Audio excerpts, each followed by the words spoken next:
눈보라가 무지고를 집어삼키던 그날 밤, 혹독한 겨울밤이었습니다. 한 선비가 눈더미 속에서 싸늘하게 굳어가는 여인을 발견합니다. 여인의 품 안에는 왕실에서나 볼 수 있는 옷가락지 하나가 있었습니다. 가난한 선비는 아버지의 유품마저 불태워 그 여인을 살려냅니다. 그리고 그 선택 하나가 두 사람의 운명을 송두리째 바꿔놓습니다. 두 사람은 서로를 지키기 위해 모든 것을 잃어가면서도 손을 놓지 않습니다. 말없는 여인의 바늘 끝에 숨겨진 진실, 지금부터 그 이야기를 시작합니다. 살을 에어내는 듯한 칼바람이 무지골 저녁을 사정없이 핥히고 지나갑니다. 앙상한 나뭇가지들이 비명을 지르며 흔들리고 산짐승조차 자취를 감춘 혹독한 밤이죠. 선비 이도원은 다해진 누더기 이불을 어깨에 두른 채 웅크리고 앉아 있습니다. 부친이 남긴 낡은 서책을 가슴에 꼭 품은 이도원이 떨리는 입술을 떼며 중얼거립니다. 아버지, 대체 글 속에 무슨 부귀영화가 있다고 이 추위를 견디라 하셨습니까? 밥도 없고 뗄감도 없는데 그리 밥 먹여줍니까? 이도원은 얼음장 같은 방바닥에서 일어나 뗄감을 구하기 위해 밖으로 나섭니다. 마당을 지나 담벼락 근처로 향하던 이도원이 발끝에 걸리는 단단한 뭉치에 걸음을 멈춥니다. 하얀 눈더미 속에 사람의 형체가 반쯤 파묻혀 있는 모습이 보입니다.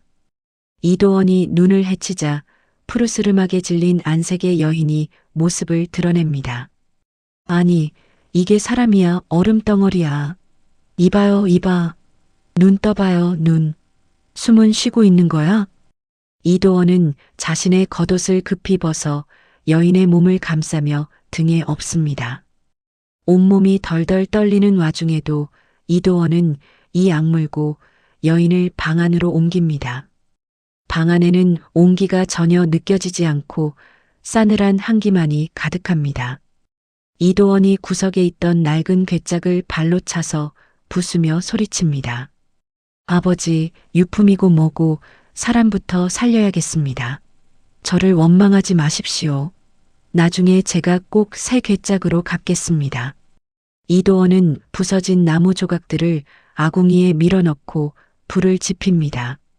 희미한 불꽃이 피어오르자 이도원은 여인의 차가운 손을 잡고 거칠게 문지릅니다. 야, 조금만 참아. 죽으면 안 돼. 내 집 앞에서 죽는 꼴은 절대로 못 보니까 알겠어? 제발 살아나.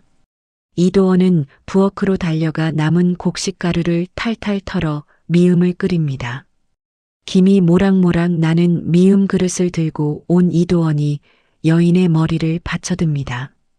숟가락으로 미음을 떠서 여인의 입술 사이에 밀어넣으며 이도원이 말합니다. 삼켜야 해. 이거 삼켜야 내가 사는 거야. 맛있고 없고 따질 처지가 아니니까 그냥 넘겨. 어서. 여인이 미동도 없자 이도원은 자신의 손가락을 여인의 입에 넣어 억지로 입을 벌립니다. 따뜻한 미음이 여인의 목구멍으로 넘어가자 눈꺼풀이 미세하게 떨립니다. 밤새도록 불을 지핀 이도원이 여인의 옆에서 뜬 눈으로 밤을 지새웁니다. 이른 아침이 되어서야 여인이 천천히 눈을 뜨고 주위를 살핍니다. 눈을 뜬 여인은 낯선 남자의 방이라는 것을 깨닫고 자리에서 벌떡 일어나려 했습니다. 그러나 몸이 말을 듣지 않아 그대로 쓰러지고 말았습니다. 이도원이 재빨리 여인의 어깨를 받쳐주며 낮은 목소리로 말했습니다. 이봐요, 진정해요. 나는 나쁜 사람 아니에요. 어젯밤 눈 속에서 쓰러진 걸 내가 데려온 거야. 여기 안전해요. 여인은 이도원의 눈을 한참 들여다보다가 천천히 힘을 풀었습니다. 이도원이 안도의 한숨을 내쉬며 여인의 얼굴 앞으로 다가갑니다. 정신이 들어? 살았네, 살았어. 이름이 뭐야? 어디서 왔어? 여기까지 어떻게 온 거야? 여인은 입술을 벙긋거리며 무언가 말하려 하지만 목소리가 나오지 않습니다. 당황한 여인이 자신의 목을 움켜쥐며 겁에 질린 표정으로 고개를 가로저었습니다. 이도원이 여인의 어깨를 가볍게 토닥이며 부드러운 눈빛으로 쳐다봅니다. 말을 못하는 거야? 아니면 너무 놀라서 목이 잠긴 거야? 괜찮아. 천천히 해도 돼. 여기 안전하니까. 여인이 대답 대신 이도원의 소매를 잡고 눈물을 뚝뚝 흘립니다. 이도원이 여인의 품 안에서 떨어진 작은 비단 주머니를 발견하고 집어듭니다. 그 안에는 은은한 빛을 내는 옷가락지가 들어있어 이도원이 눈을 크게 뜹니다. 이건 보통 물건이 아닌데. 야, 너 대체 뭐야? 어디서 도망이라도 친 거야? 도둑질은 아니지? 여인이 다급하게 이도원의 손을 붙잡고 간절한 몸짓으로 가락지를 가리킵니다. 이도원은 가락지를 다시 주머니에 넣어 여인의 손에 꼭 쥐어줍니다. 걱정하지 마. 내가 뺏을 사람으로 보여? 안 뺏어. 눈 속에서 만났으니 이름은 연희로 하자. 어때? 그때 밖에서 대문을 거칠게 두드리는 소리와 함께 주모의 목소리가 들립니다. 이도원이 인상을 찌푸리며 방문을 열고 마당으로 나섭니다. 주모가 대문 틈으로 안을 들여다보며 비아냥거리는 투로 소리칩니다. 이선비, 어젯밤에 거지년을 끌어들였다며? 우리 동네 망신 다 시키네. 뭔 선비가 거지를 집에 들여. 이도원이 마당에 서서 팔짱을 끼고 주모를 쏘아보며 대답합니다. 사람 목숨 구하는 게 선비의 도리인데 그게 무슨 망신입니까? 동네 망신은 무슨, 아주머니나 어서 돌아가세요. 주모 뒤로 모여든 동네 사람들이 손가락질하며 웅성거리기 시작합니다. 이도원은 연희가 있는 방 문을 등지고 서서 더욱 당당하게 가슴을 펴니다. 이도원은 하룻밤 사이 연희를 지켜보며 느낀 어떤 마음을 스스로도 설명할 수 없었지만 이것 하나만큼은 분명했습니다. 저 사람들에게 이 아이를 내줄 수 없다는 것. 누구든 이 아이 건드리면 내가 가만히 있지 않겠어. 내 식구야, 내 식구. 다들 할 일 없으면 그냥 가요. 방 안에서 이 광경을 지켜보던 연희가 가슴을 부여잡고 숨을 몰아쉽니다. 연희는 구석에 놓인 이도원의 해진 옷가지를 끌어당겨 품에 안았습니다. 이도원은 사람들을 쫓아내고 방으로 돌아와 연희의 앞에 앉습니다. 겁내지 마.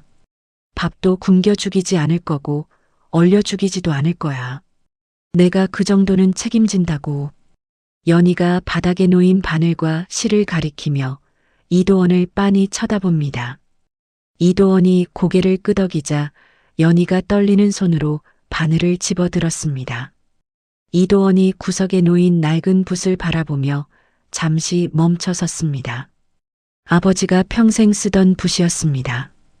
붓대가 닳아 색이 바랬고 털 끝은 제각각 벌어져 있었지만 이도원은 한 번도 버리지 못했습니다. 이도원이 붓을 천천히 집어들고 방을 나서며 연희에게 말합니다. 이 붓 팔아서 실 더 사올게. 아버지가 쓰시던 거라 마음이 좀 무겁긴 한데 어쨌든 사람이 먼저니까. 다녀올 테니까 여기서 기다리고 있어. 알겠지? 연희는 멀어지는 이도원의 뒷모습을 보며 눈가에 맺힌 눈물을 닦아냅니다. 그날 밤 연희는 달빛이 비치는 창가에 앉아 거칠어진 손으로 첫 술을 놓습니다. 이도원은 옆방에서 책 읽는 소리를 높이며 연희의 두려움을 쫓아주었습니다. 연희가 정성껏 수놓은 명주 한 필이 장터에 나오자마자 고을 전체는 물론 인근 포구까지 술렁이기 시작했습니다. 비단 장수들이 구름처럼 몰려와 연희의 솜씨를 보며 침을 튀겨가며 찬탄을 내뱉고 서로 높은 값을 부르느라 장터가 떠나갈 듯 시끄러웠죠. 이도원은 장터에서 돌아와 묵직한 쌀자루를 방 안에 내려놓으며 연희의 손을 조심스럽게 맞잡았습니다. 연아, 이것 좀 봐라. 쌀이다, 쌀. 내 손끝에서 이게 쏟아진 거야. 당분간 굶을 걱정은 없겠어. 연희는 말없이 수줍은 미소를 지으며 이도원의 낡은 저고리 소매에 묻은 먼지를 털어주었습니다. 살림이 풍족해진 만큼 두 사람의 웃음소리도 커졌습니다. 마을 사람들도 이도원을 찾아와 연희의 솜씨를 칭찬하고 연희는 그럴 때마다 수줍게 고개를 숙였습니다. 두 사람은 혼인 예를 따로 올리진 못했지만 이미 온 마을이 이도원의 아내로 연희를 알았고 이도원도 그 말이 틀리지 않다고 생각했습니다. 하지만 담장 밖에서 지켜보는 시선은 갈수록 날카롭고 흉측하게 변해갔습니다. 무지골의 절대 권력자로 군림하던 최진사가 덩치 큰 하인 10댓명을 거느리고 이도원의 집 마당으로 들이닥쳤습니다. 최진사가 거만한 자세로 뒷짐을 지고 이도원을 위아래로 훑어보며 가소롭다는 듯 비웃음을 흘렸습니다. 이 선비, 운이 아주 좋다고 들었네. 그 벙어리 여인의 바느질 솜씨가 궁중에서도 탐낼 만큼 대단하다지. 어디 내 눈으로 한번 봐야겠는데. 이도원이 연희의 앞을 가로막아 서며 최진사의 탐욕스러운 눈빛을 향해 차갑고 단호하게 대꾸했습니다. 제 아내를 두고 함부로 말씀하시는군요. 그리고 제 집 마당에 왜 허락도 없이 들어오신 겁니까? 용건이 없으시면 당장 돌아가시죠. 최진사가 코방귀를 크게 뀌더니 품 안에서 묵직한 돈주머니를 꺼내 이도원의 발 앞에 툭 던졌습니다. 이 돈이면 자네 같은 몰락선비가 평생 글만 읽고 살아도 남을 걸세. 그 여인 손재주를 내 집안에서 쓸 테니 깔끔하게 넘기게. 돈 주고 사는 거니 억울할 것도 없자는가. 이도원이 최진사가 던진 돈주머니를 발로 차서 마당 구석으로 밀어버리고는 빗자루를 움켜쥐었습니다. 제 아내는 물건이 아닙니다. 돈으로 사고 파는 물건이 아니라고. 당장 이 더러운 돈 집어가지고 내 집에서 나가시오. 최진사는 얼굴이 벌겋게 달아올라 삿대질하며 이도원의 가슴팍을 짓누르듯 위협을 가했습니다. 감히 이 고을에서 내 제안을 거절해?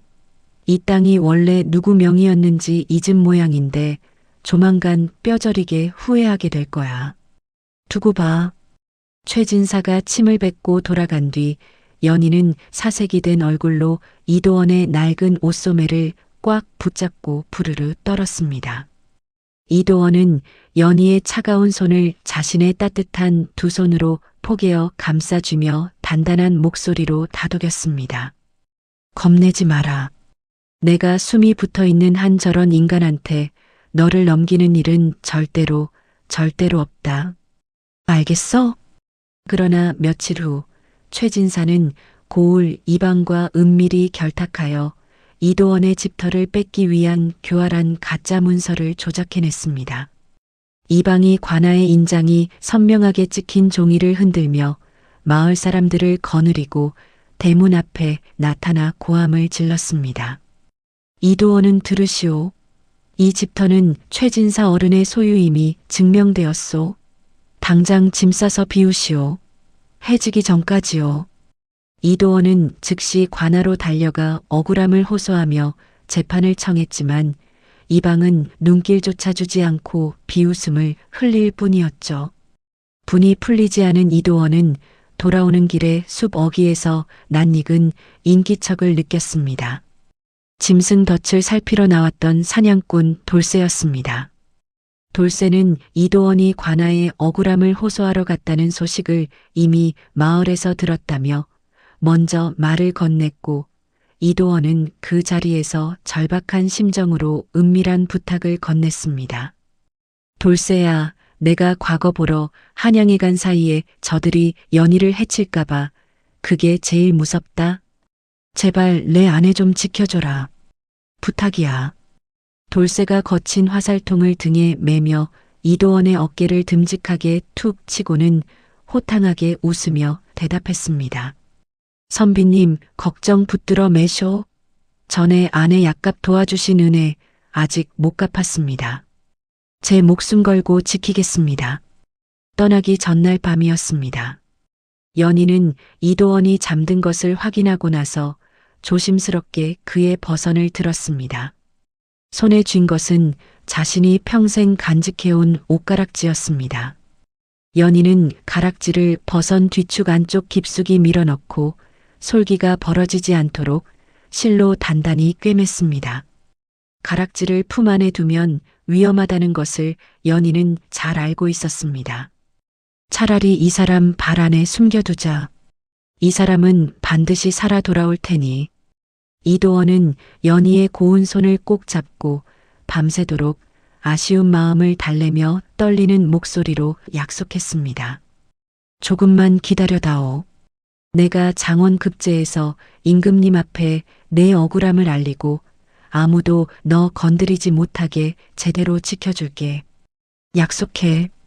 다음 날 새벽 이도원이 보찜을 메고 눈물 섞인 발걸음으로 고개를 넘자마자 기다렸다는 듯 최진사의 무리가 나타났습니다.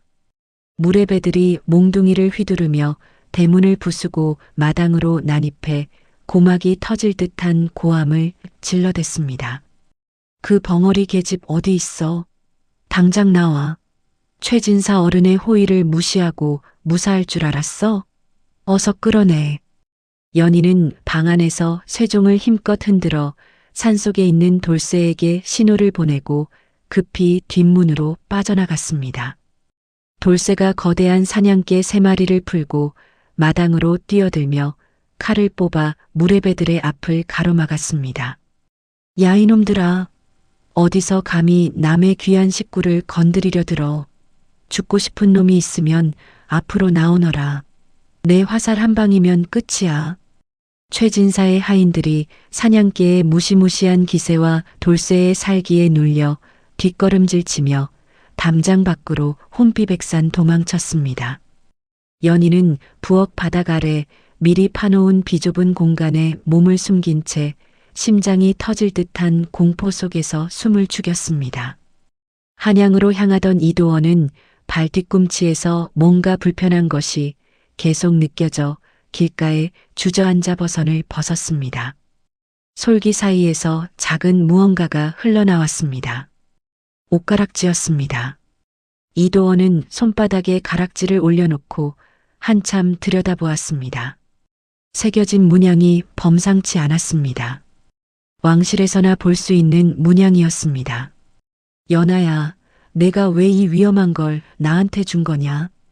도대체 너한테 무슨 비밀이 있는 거야? 최진사는 집으로 돌아와 기물을 부수며 분통을 터뜨렸고 이방에게 더욱 잔인하고 확실한 계략을 지시했습니다. 이방은 수염을 만지며 연희를 관아의 노비 명부에 강제로 등재하기 위해 붓을 굴리며 피리얼한 미소를 지었습니다. 연희는 마당에 굴러다니던 최진사의 가짜 소유권 문서를 주워 아궁이 속에 던져넣고 타오르는 불길을 응시했습니다. 활활 타오르는 불꽃 속에서 연희는 남편이 장원 급제하여 돌아올 날만을 손꼽아 기다리며 결연한 의지를 다졌습니다. 멀리 한양의 밤하늘 아래서 이도원도 옷가락지를 손바닥이 하얘지도록 꽉 쥐며 서늘한 결의를 가슴에 새겼습니다. 반드시 살아남아서 돌아가겠다. 연희와 내가 함께 꿈꾸던 그 소박한 집을 반드시 되찾겠다. 벼랑 끝의 선택. 최진사는 고을 이방을 앞세워 수십 명의 포조를 이끌고 다시 이도원의 집 마당을 점령하듯 거칠게 밀고 들어왔습니다. 이방이 관아의 시퍼런 관인이 찍힌 수배 명부를 사람들 앞에서 펼쳐 보이며 마당에 서 있던 연희의 가슴팍을 향해 삿대질했습니다. 이 계집은 한양 판서 댁에서 금품을 훔쳐 도망친 노비임이 확인되었다. 당장 포박해. 관아로 데려가. 연희는 입술을 피가 나도록 꽉 깨물고 뒤로 물러나며 품속에서 이도원에게 주었던 것과 같은 문양이 새겨진 비단 표식을 높이 들어 올렸습니다. 그때 한양에서 내려온 거상 장대인이 상단 호위 무사들을 거느리고 대문을 박차며 나타나 천둥 같은 소리로 호령했습니다. 다들 멈춰. 그 여인이 든 표식은 중전마마께서 직접 내리신 자수장인의 증표다. 어떤 놈이 감히 손을 댈 테냐. 최진사가 장대인의 앞을 가로막으며 얼굴이 벌겋게 달아올라 사방에 침을 튀기며 짐승처럼 고함을 질렀습니다. 어디서 장사꾼 놈이 관아 일에 참견이야. 저 계집은 우리 집안 원수고 도망친 노비야. 썩 비켜. 장대인은 왕실 납품 허가서가 담긴 황금색 두루마리를 최진사의 눈앞에 들이대며 서늘한 미소를 지어 보였습니다. 이게 뭔지 알아? 임금님 어명이나 다름없는 문서야. 당신 목이 10개라도 나만할 것 같아? 지금 당장 물러나시오.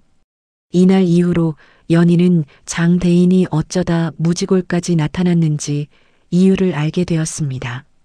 장대인은 오래전부터 연희 아버지 최장인과 거래를 해온 사람이었습니다. 가문이 무너진 뒤에도 연희의 행방을 수소문해 왔고 마침내 무지골에 있다는 소문을 듣고 내려온 것이었습니다. 연희는 그제야 혼자가 아니었다는 사실을 깨달았습니다. 최진사는 장대인의 서슬 퍼런 기세에 눌려 포졸들을 물렸으나 분함을 참지 못하고 그날 밤 장터에 있는 연희의 공방에 불을 질렀습니다. 활활 타오르는 붉은 불길을 보며 최진사가 광기 어린 웃음을 터뜨리고는 옆에 서 있던 이방에게 은밀하고 낮게 명령했습니다. 저 계집이 자기 죄 덮으려고 불 질렀다고 꾸며 이번엔 옥에 쳐넣고 숨통을 완전히 끊어버려야 해. 알겠어? 연희는 억울하게 방화범으로 몰려 관아 지하 감옥에 갇혔습니다. 차갑고 어두운 감옥 안에서 연희는 손톱에 피가 맺히도록 벽면에 무언가를 적었습니다. 아버지의 이름, 가문의 이름, 그리고 김대감이 저지른 일들이었습니다.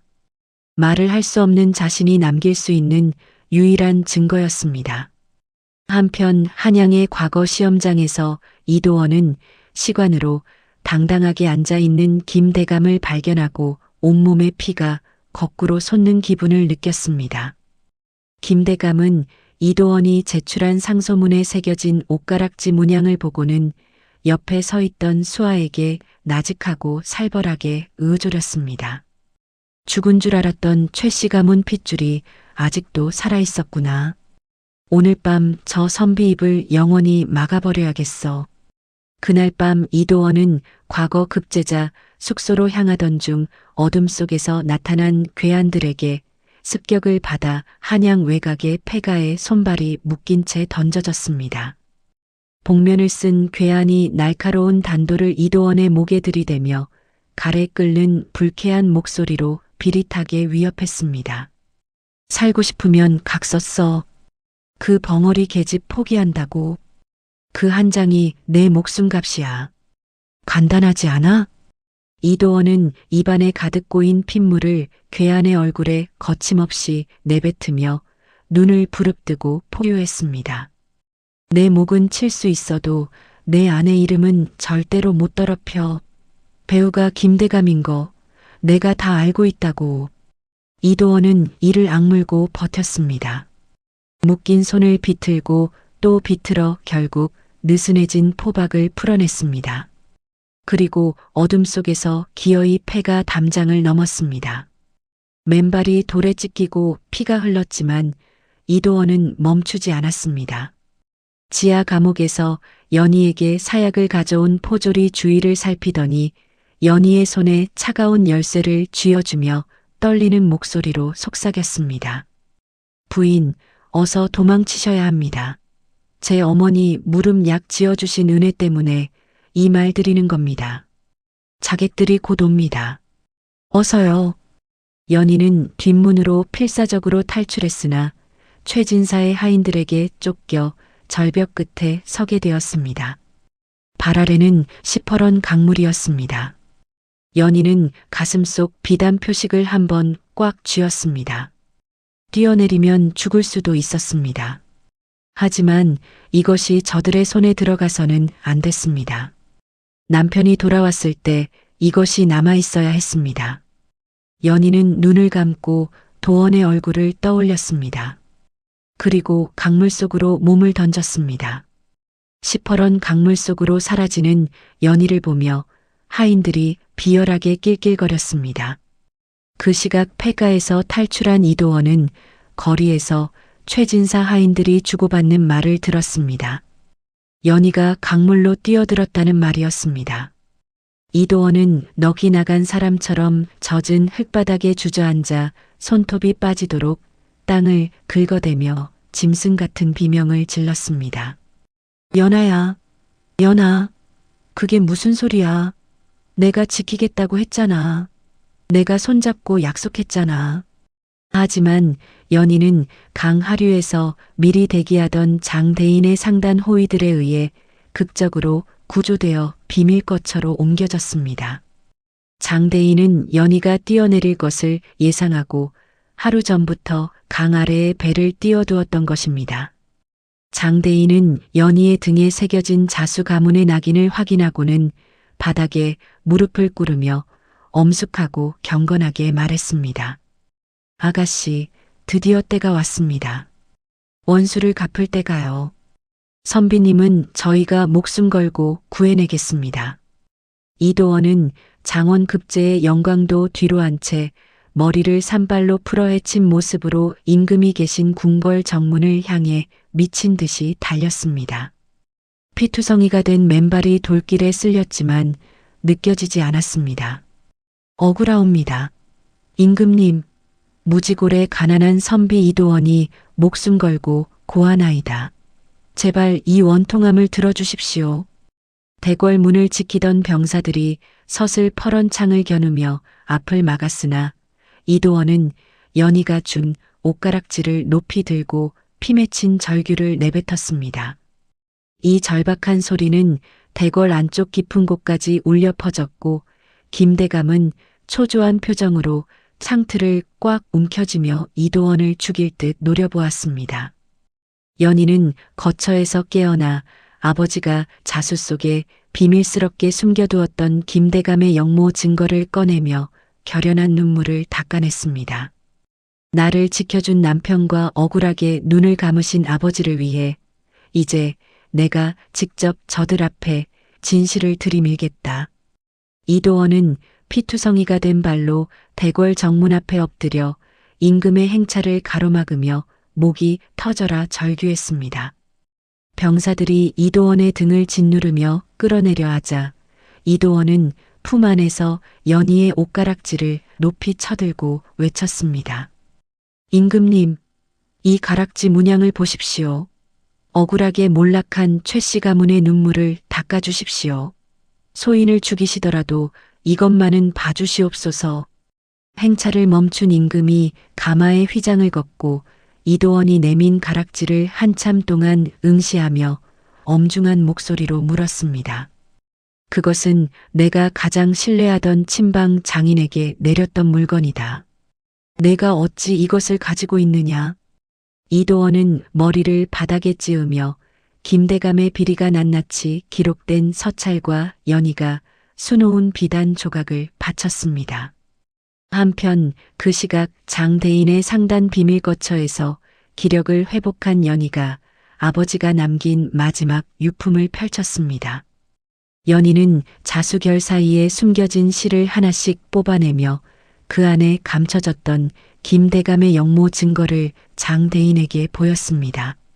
장대인, 이게 바로 아버지가 목숨과 맞바꾸신 진실입니다. 지금 당장 임금님께 가야 합니다. 장대인이 연희의 어깨를 토닥이며 결연한 표정으로 부하들에게 말 위로 오를 것을 명령했습니다. 아가씨의 한을 풀 때가 왔습니다. 모두 말에 올라. 오늘 우리는 목숨 걸고 대궐로 간다.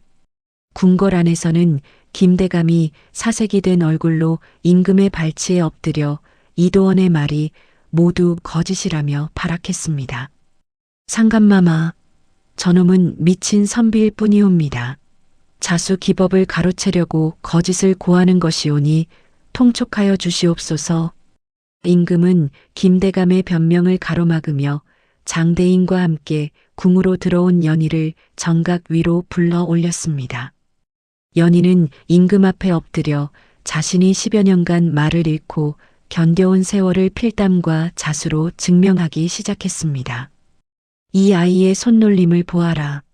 죽은 최장인이 아니면 누구도 이 선을 흉내낼 수 없다. 저 선을 봐.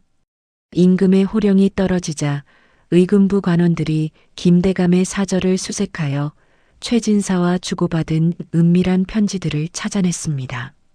김대감은 그 자리에서 포박되어 끌려나갔고 10여 년을 버텨온 권세가 한순간에 무너졌습니다. 이도원은 임금으로부터 체포를 집행할 수 있는 어명과 포졸들을 받아 무지골에 최진사 댁으로 들이닥쳤습니다.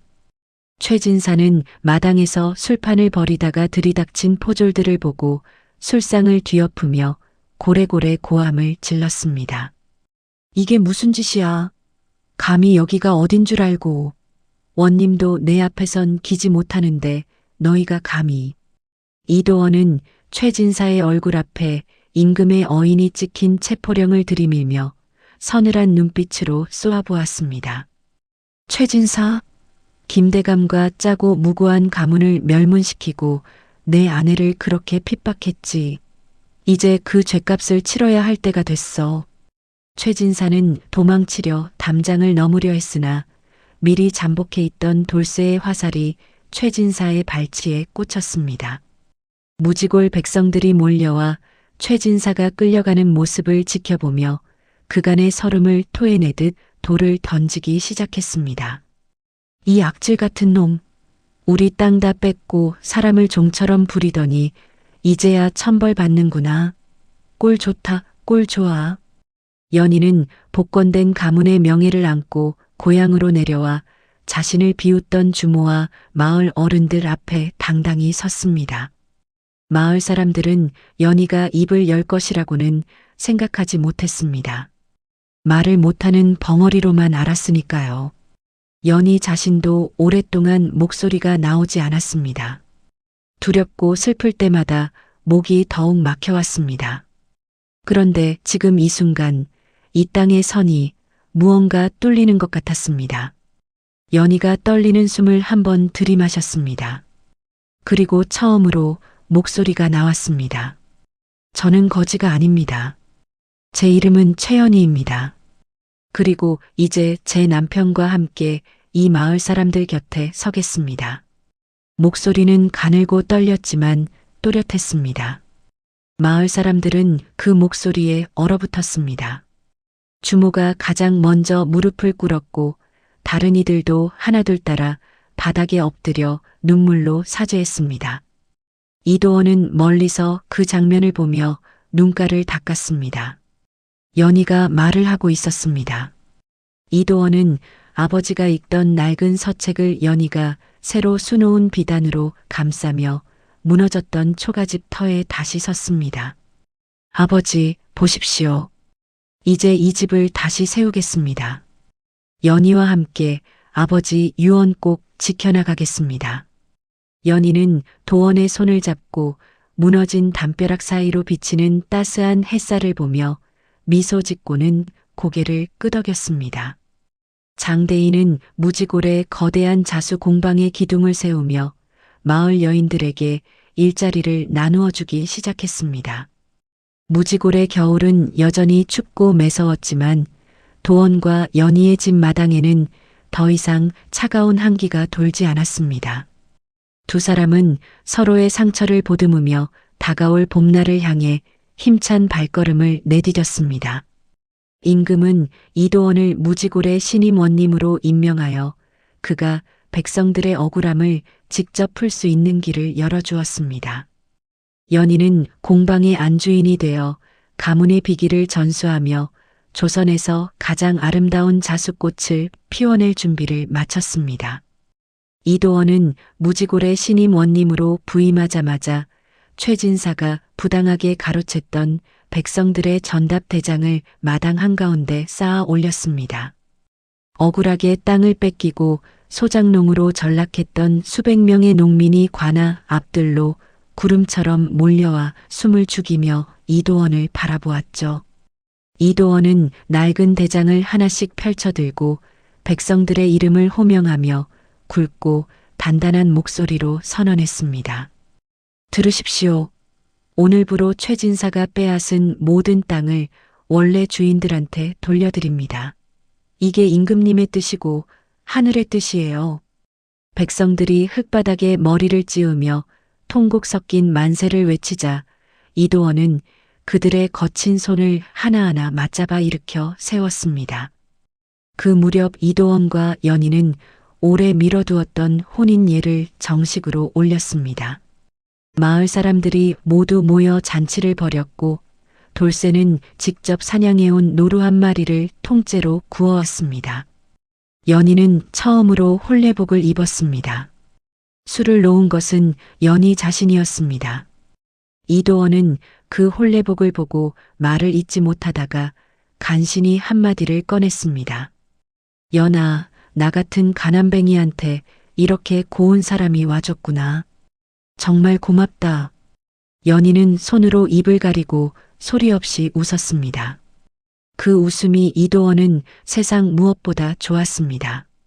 그 시각 연희는 가문의 이름을 걸고 세운 무지골 자수 공방의 거대한 문을 열고 전국에서 모여든 제자들을 맞이했습니다. 연희는 공방의 안주인이자 스승으로서 비단결을 매만지며 자신을 따르는 여인들에게 나직하지만 힘 있는 어조로 말했습니다. 바늘 끝에 담긴 건 실이 아닙니다. 여러분 각자의 인생이에요.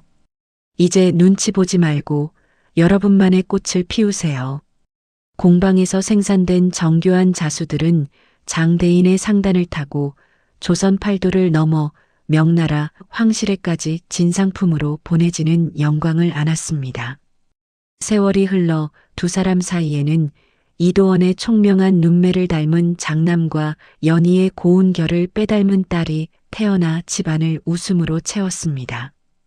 연희는 매일 아침 도원의 관복을 정성껏 다듬어 입혀주며 소매 끝에 무사 안녕을 기원하는 작은 문양을 몰래 새겨 넣었습니다. 이도원은 관복을 갈아입으며 아내의 가냘픈 어깨를 감싸 안고 지그시 눈을 맞추며 다정한 속삭임을 건넸습니다. 연아, 내가 내 곁에 있으니까 이 험한 고을 바람도 봄바람처럼 느껴져. 진짜야. 이도원은 고을 곳곳에 나눔의 정각을 세워 길 가는 과객이나 배고픈 백성이 언제든 따뜻한 죽 한 그릇으로 배를 채우게 했습니다. 백성들은 원님 부부의 선정에 감복하여 마을 어귀에 커다란 송덕비를 세우고 매년 봄마다 두 사람을 위한 잔치를 열었습니다. 연희는 눈이 침침해진 마을 노인들을 위해 안경을 구해주고 가난한 집 여인들의 혼례복을 밤새워 수놓아 선물하며 정을 나누었죠.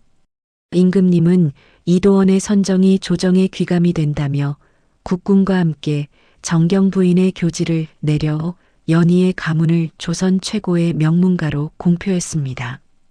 이도원은 퇴근 후 사랑채를 개방하여 신분에 상관없이 누구나 학문을 토론하게 했고 무지골은 점차 예술과 학문의 성지로 거듭이 났습니다. 연희는 남편의 곁에서 조용히 차를 따르며 도원이 읽어주는 경전의 구절들을 비단 위에 자수로 옮겨 담는 교감을 나누었습니다.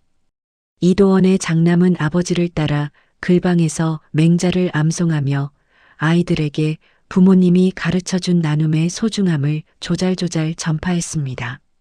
최진사가 부당하게 부를 축적했던 사저터에는 대규모 의원이 들어서서 돈 없는 백성들이 무상으로 약을 지어가는 기적이 일어났죠.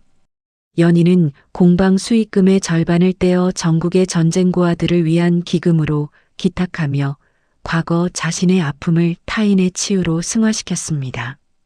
이도원은 마을 사람들과 함께 텃밭을 일구며 정사를 돌보았고 연희는 그런 남편의 땀방울을 고운 수건으로 닦아주며 미소 지었습니다. 살구꽃이 만개한 어느 봄날 저녁 두 사람은 아이들의 손을 잡고 자신들이 처음 만났던 그 낡은 담벼락 아래에 나란히 앉았습니다. 이도원이 흐드러지게 핀 꽃잎을 바라보며 연희의 어깨에 고개를 기대고는 감회에 젖은 목소리로 나직하게 으조렸습니다. 연아, 이 꽃길 걷자고 그 모진 겨울을 버텼나 보다. 정말 고맙다. 진심으로. 연희는 대답 대신 도원의 손가락 사이에 자신의 손을 끼워 넣으며 단단히 맞잡고는 깊고 평온한 눈빛으로 남편을 응시했습니다.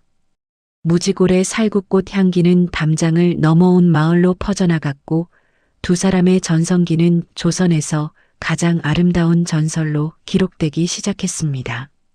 아이들은 꽃잎을 쫓아 마당을 뛰어다니고 도원과 연희는 그 모습을 보며 세상에서 가장 행복한 부모의 얼굴로 서로를 마주 보았습니다. 하지만 평화로운 노을 너머로 보부상 하나가 다급하게 관아를 향해 달려오는 그림자가 비치며 새로운 긴장감을 예고했습니다. 이도원은 직감적으로 자리에서 일어나 각근을 고쳐매며 다시금 백성을 지키기 위한 원님의 단단한 기계를 보여주었습니다. 연희 또한 남편의 눈빛에서 심상치 않은 기운을 읽고는 단단히 고쳐맸던 옷고름을 한 번 더 확인하며 그의 뒤를 묵묵히 따랐습니다. 폭풍. 평화롭던 무지골에 서늘한 그림자가 드리운 것은 살구꽃이 다 지기도 전의 일이었습니다. 관아 마당으로 뛰어든 보부상이 헐떡이는 숨을 몰아쉬며 이도원의 발치에 엎드려 울먹였습니다. 원님, 큰일 났습니다. 남쪽 포구에 왜구들이 쳐들어왔습니다. 마을이 온통 불바다입니다. 이도원은 찻잔을 내려놓으며 자리에서 일어나 날카로운 눈빛으로 관아 마당의 병사들을 소집했습니다. 뭐라느냐? 지금 내 백성들이 다치고 있는데 이제 알린 거야. 당장 군장 갖춰라. 한시도 지체할 수 없다.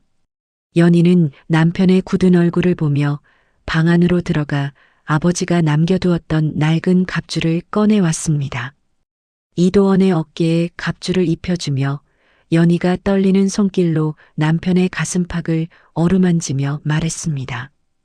도원 씨, 제발 몸 조심하세요. 당신이 없으면 저도 아이들도 이 마을도 다 무너져요. 알죠? 이도원은 연희의 손을 꽉 쥐고는 결연한 의지를 담아 아내의 이마에 가볍게 입을 맞추었습니다. 걱정 마. 반드시 돌아올게. 약속해. 공방 잘 부탁해. 이도원이 병사들을 이끌고 포구로 향하자 연희는 공방의 여인들을 불러 모아 응급 처치용 붕대를 만들게 했습니다. 연희는 여인들에게 명주천을 나누어 주며 비장한 목소리로 공방 안을 울리게 소리쳤습니다. 우리 남편들이, 우리 자식들이 지금 피 흘리고 있어요.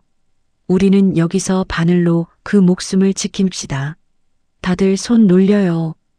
포구에 도착한 이도원은 불타는 민가와 도망치는 백성들을 보며 칼을 뽑아들고 왜구들을 향해 돌진했습니다. 왜구 장수가 비웃으며 이도원의 앞을 가로막고 날카로운 장검을 휘두르며 이도원을 압박했습니다. 조선 선비가 칼을 들었어? 하, 가소롭군. 내 목을 베어 대장한테 바쳐주마.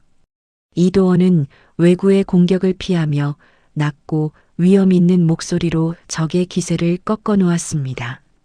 내 땅에서 내 백성 괴롭히는 놈들한테 줄 건 이것뿐이다. 다 쓸어버려라. 전투는 치열하게 전개되었고 이도원의 팔뚝에는 선혈이 낭자했지만 그는 결코 물러서지 않았습니다. 마을 구석에서 겁에 질린 아이를 발견한 이도원이 아이를 품에 안고 왜구들의 포위망을 뚫어냈습니다. 한편 공방에서는 연희가 밤을 새워 지혈 효과가 있는 약초를 수놓은 특수한 붕대를 대량으로 제작했습니다. 연희는 상처 입은 병사들이 관아로 실려오자 직접 소매를 걷어붙이고 그들의 상처를 닦아내며 격려했습니다. 조금만 참으세요. 원님이 곧 이기고 오십니다. 여러분이 무지골 영웅이에요. 진짜로요. 전투가 정점에 달했을 때 돌쇠가 이끄는 사냥꾼 무리가 왜구의 측면을 기습하여 전세를 완전히 뒤집었습니다. 이도원은 기회를 놓치지 않고 왜구 장수의 가슴에 깊숙이 칼을 꽂아 넣으며 전투의 종지부를 찍었습니다. 동이 터올 무렵 피와 땀으로 범벅이 된 이도원이 승리한 병사들과 함께 무지골로 천천히 걸어 들어왔습니다. 연희는 마을 어귀까지 버선발로 뛰어나가 남편의 모습을 확인하고는 참았던 눈물을 터뜨렸습니다. 이도원이 말에서 내려 비틀거리는 걸음으로 연희에게 다가가 아내를 품에 꼭 안으며 속삭였습니다.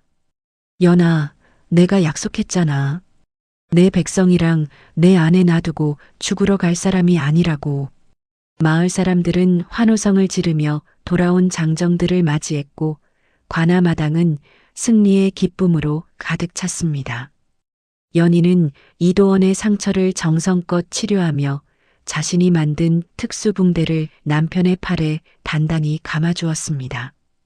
도원은 치료를 받으면서도 마을의 피해 상황을 점검하며 백성들의 안위를 먼저 살피는 모습을 보였죠. 비록 마을 곳곳에 불탄 흔적이 남았지만 무지골 사람들의 눈빛에는 전보다 더 강한 결속력이 생겼습니다. 이도원은 폐허가 된 포구를 바라보며 다시는 이런 비극이 생기지 않도록 해안 방비를 강화할 것을 다짐했습니다. 연희는 남편의 곁에 서서 부서진 비단 조각들을 모으며 더 단단하고 아름다운 내일을 수놓기로 마음먹었습니다. 두 사람은 서로의 손을 잡고 전쟁의 흔적이 남은 대지를 밟으며 진정한 평화의 의미를 가슴 깊이 새겼습니다. 무지골의 살구꽃은 졌지만 그들이 함께 지켜낸 정의와 사랑은 이제 꺾이지 않는 거목이 되어 자라났습니다. 왜구의 침입이 남긴 상흔을 씻어내기 위해 이도원은 관아의 곳곳을 정비하고 피해를 입은 백성들에게 구휼미를 넉넉히 나누어 주었습니다. 이도원이 직접 목재를 나르는 인부들 곁에서 소매를 걷어붙이고 땅을 다지며 힘찬 목소리로 격려의 말을 건넸습니다. 집이 무너졌다고 마음까지 무너지면 안 됩니다. 우리가 같이 힘을 합치면 전보다 훨씬 더 튼튼한 집을 세울 수 있어요. 같이 합시다. 백성들은 땀방울을 흘리면서도 인자한 미소로 자신들을 보듬는 이도원의 모습에 다시금 삶의 의지를 불태웠습니다. 연희는 공방의 수익금 전액을 마을 재건 기금으로 내놓고 부모를 잃은 아이들을 위해 공방 한편에 작은 학당을 마련했습니다. 연희가 아이들의 머리를 쓰다듬으며 손에 쥐어준 것은 날카로운 바늘이 아니라 따뜻하게 구워낸 보리빵과 희망이 담긴 책자였죠. 얘들아, 너희가 이 마을의 미래야. 많이 먹고 많이 배워서 너희 아버지들처럼 용감한 사람이 되는 거야. 알겠지? 그러던 어느 날 한양에서 임금님이 보낸 밀사가 긴급한 서신을 들고 이도원을 찾아와 관아 집무실의 문을 두드렸습니다. 이도원은 서신을 읽어내려가며 미간을 찌푸렸고 곁에서 차를 내어주던 연희는 남편의 표정에서 불길한 기운을 읽어냈습니다. 도원 씨, 무슨 일입니까? 표정이 왜 그래요? 또 험한 일이 생긴 겁니까? 이도원이 서신을 덮고 한숨을 내쉬며 연희의 떨리는 어깨를 감싸 안고 무겁지만 단호한 목소리로 대답했습니다. 김대감 잔당들이 다시 세력을 모아서 영모를 꾀한다는구나. 임금님이 나를 한양으로 부르셨어. 연희는 남편의 옷자락을 꽉 붙잡으며 눈시울을 붉혔으나 이내 눈물을 닦고 남편의 관복 정자간을 고쳐 씌워주었습니다. 가셔야 하는 길이라면 가야지요. 하지만 이번엔 저도 함께 갑니다. 저는 더 이상 숨어 지내는 벙어리가 아니에요. 이도원은 강인해진 아내의 눈빛을 보며 고개를 끄덕였고 두 사람은 아이들을 돌쇠에게 맡긴 채 한양을 향해 말머리를 돌렸습니다. 돌쇠는 아이들의 손을 잡으며 씩 웃었습니다. 선비님, 걱정 마십시오. 아이들은 제가 눈에 불 켜고 지키겠습니다. 어서 다녀오쇼. 한양에 도착한 이도원은 곧장 궁궐로 들어가 임금을 아련했고 연희는 장대인의 상단과 접촉하여 도심 바닥의 민심을 살폈습니다. 장대인이 연희에게 비밀 장부를 건네며 김대감의 수하들이 무기를 모으고 있는 근거지를 상세히 일러주었습니다. 아가씨, 저들이 내일 밤 자정 무렵에 궐문을 열고 들이닥치려 합니다. 한시가 급합니다. 연희는 이 정보를 이도원에게 전달했고 이도원은 임금의 명을 받아 비밀리에 금군을 배치하여 역적들의 숨통을 조였습니다. 운명의 밤 영모 무리들이 궐 안으로 난입하자 이도원은 직접 검을 들고 선두에 서서 반란군들을 하나씩 제압해 나갔습니다. 역적들은 들어라. 정의가 살아있는 한 너희 야욕은 이 땅을 절대 더럽히지 못해. 다 무기 버리고 항복해. 이도원의 서슬 퍼런 기세에 반란군들은 추풍낙엽처럼 쓰러졌고 김대감의 마지막 잔당은 이도원의 칼끝 아래 무릎을 꿇었습니다.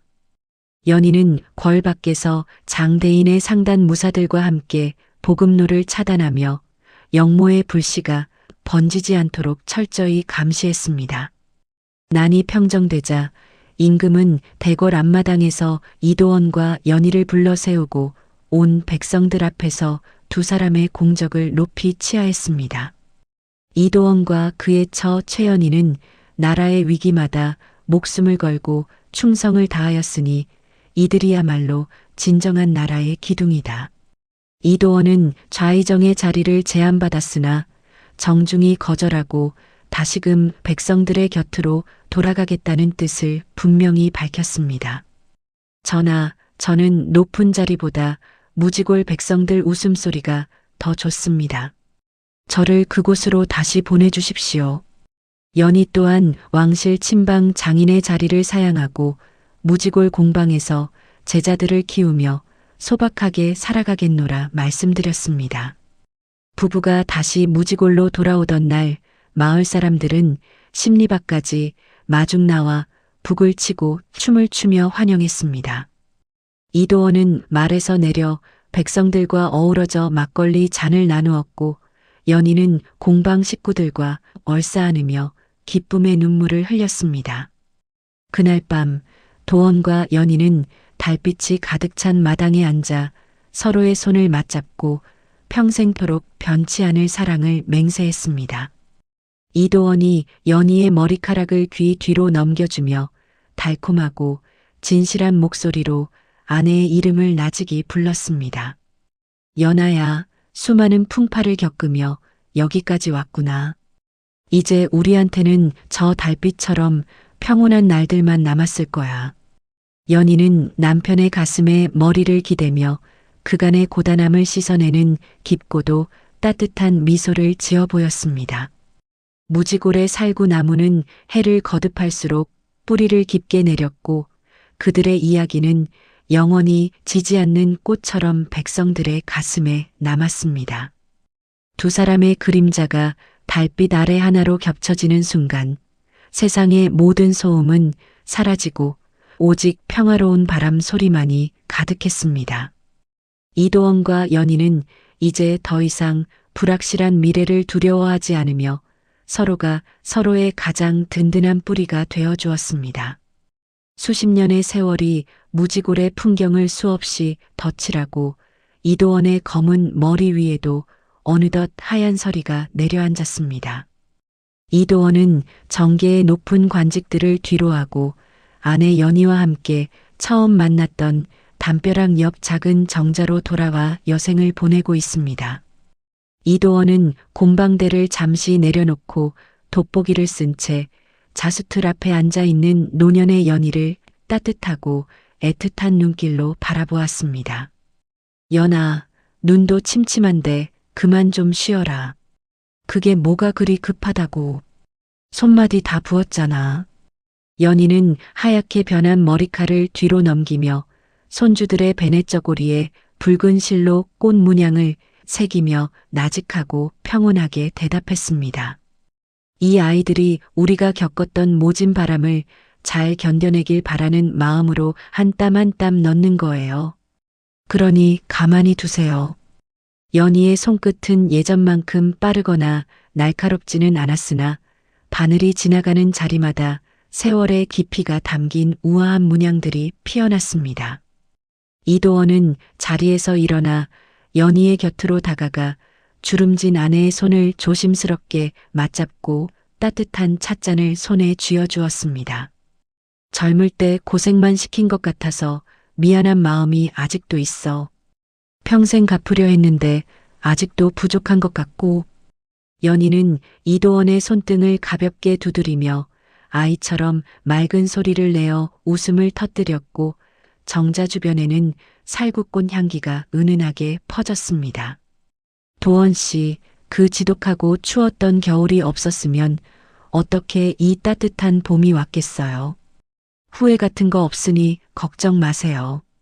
두 사람이 담소를 나누는 사이 벼슬길에 올라 장성한 아들과 출가한 딸이 귀여운 손주들을 데리고 정원 가득 활기차게 들어왔습니다. 손주들은 이도원의 품에 안겨 하얀 수염을 만지작거리며 할아버지가 들려주는 옛날 이야기에 귀를 쫑긋 세우고 눈을 반짝였습니다. 할아버지, 할머니를 처음 눈 속에서 발견했을 때 무섭지 않으셨어요? 저 같으면 엄청 무서웠을 것 같은데. 이도원은 손주의 코끝을 살짝 건드리며 담벼락 너머 노을이 지는 먼 산을 응시하고는 인자한 목소리로 천천히 입을 뗐습니다. 얘야, 용기라는 게 뭔지 알아? 무섭지 않은 게 아니야. 소중한 걸 지키려고 무서워도 그냥 하는 거야. 그게 진짜 용기란다. 연희는 자신이 평생 수놓은 조각보드를 하나하나 이어붙여 만든 커다란 비단 덮개를 손주들에게 선물하며 자애로운 미소를 지었습니다. 이 비단 안에 할머니, 할아버지의 슬픔도 기쁨도 다 들어있어. 너희도 서로 사랑하면서 이 비단처럼 즐기게 살아가렴. 마을 사람들은 원님 부부의 장수를 기원하며 온 동네 백성들이 직접 한 땀씩 수놓은 만인포를 들고 찾아와 감사의 인사를 올렸습니다. 이도원은 백성들이 건넨 투박한 막걸리 잔을 마다하지 않고 나누어 마시며 끝까지 낮은 곳에서 그들과 호흡하는 풍모를 보였습니다. 연희는 마을 여인들과 공방의 앞날을 논하며 자신이 평생 일구어낸 자수비기를 마지막 한 점까지 아낌없이 전수해 주었습니다. 이 기술은 내 것이 아니에요. 우리 무지골 여인들 모두의 것이니 끊이지 말고 꼭 이어가 주세요. 부탁드립니다. 어느 평온한 가을 저녁 두 사람은 노을이 붉게 타오르는 정자에 나란히 앉아 서로의 어깨에 기대어 저무는 해를 감상했습니다. 이도원은 연희의 가냘픈 손가락 사이에 자신의 두툼한 손을 깍지 끼워 단단히 잡고는 평생 숨겨온 고백을 마지막으로 건넸습니다. 연아, 내 인생에서 제일 잘한 일이 뭔지 알아? 과거 급제가 아니야. 그 추운 겨울날 눈 속에서 너를 발견한 거야. 그게 내 진짜 장원 급제였어. 연희는 대답 대신 이도원의 넓은 가슴팍에 고개를 깊이 묻으며 평온하게 눈을 감고 남편의 규칙적인 심장 소리를 느꼈습니다. 두 사람은 그날 밤 서로의 체온을 나누며 마치 깊은 잠에 들 듯 고요하고 평화롭게 생애의 마지막 페이지를 닫았습니다. 이미 몇 해 전부터 두 사람 모두 몸이 예전 같지 않다는 것을 서로 알고 있었습니다. 의원이 올 때마다 이도원은 괜찮다고 손을 저었고 연희는 그 말을 믿는 척하면서 더 촘촘히 술을 놓았습니다. 그렇게 두 사람은 준비가 된 사람들처럼 함께 눈을 감았습니다. 마을 사람들은 두 사람의 상여가 나가는 길에 오색 비단 꽃가루를 뿌리며 조선 최고의 부부를 눈물과 존경의 환호로 배웅했습니다. 무지골의 낡은 담벼락 위에는 훗날 사람들이 새긴 글귀가 비바람에도 지워지지 않은 채 남아 나그네들에게 사랑의 의미를 전합니다. 말없는 자의 깊은 사랑과 가난한 자의 고귀한 나눔이 이곳에서 시작되어 조선의 영원한 전설이 되어 흐르고 있다. 살구 나무 아래에서는 여전히 아이들이 뛰어놀고 연희의 자수 문양은 백성들의 옷깃마다 새겨져 영원히 살아 숨쉬고 있습니다. 이도원과 연희의 이야기는 거친 풍파에 씻겨도 결코 지워지지 않는 선명한 자수처럼 역사의 갈피 속에 가장 아름다운 빛으로 남았습니다. 마지막까지 서로를 향한 신뢰를 놓지 않았던 두 사람의 숭고한 삶은 무지골의 바람을 타고 대대손손 전해지는 노래가 되었습니다.